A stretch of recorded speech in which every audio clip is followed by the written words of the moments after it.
of the architects of the nuclear agreement with Iran, the JCPOA, and President Trump pulled out of that agreement, pulled the US out of that agreement. Is that a door which is completely shut now, or is that a door which is completely shut, or can we go back on that? Well, I don't think the door is completely shut, but it depends on whether or not the Trump administration wants to find a way to walk through the door.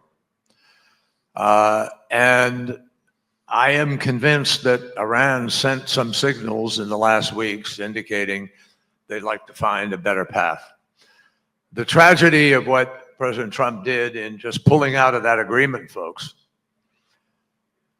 for which there was no rational reason to pull out. I mean, I'm just being direct and honest about it.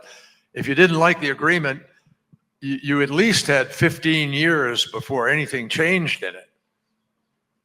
And during those 15 years, you could have worked with Iran to establish greater trust in the Non-Proliferation Treaty Agreement and other things. But just pulling out did the very thing that Ayatollah Khamenei feared the most and said publicly to his negotiators, don't negotiate with the great Satan because they will not be trusted.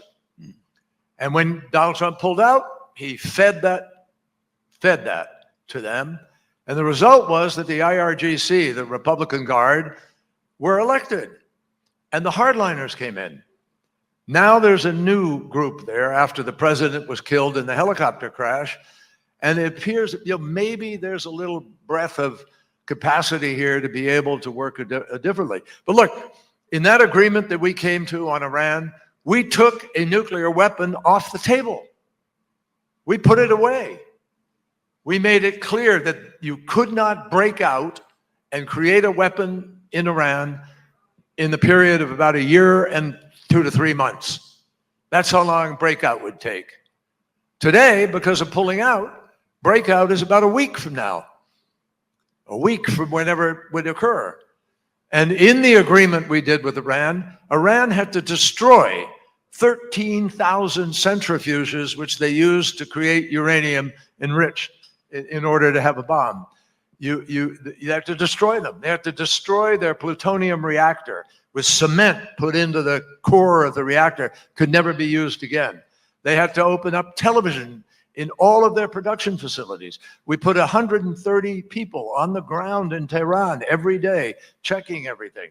We had, we had limits on we had tracking on their mining of uranium, all the way from the mine through to the post-use of the centrifuges. So they were really in a box. And Israel was still not happy with it. No, but the security establishment of Israel all agreed this made Israel safer. And Israel is less safe today, the region is less safe today, because Iran could decide to break out. Now, I don't think they will break out. I think in the end, they're going to decide that is not in their interest.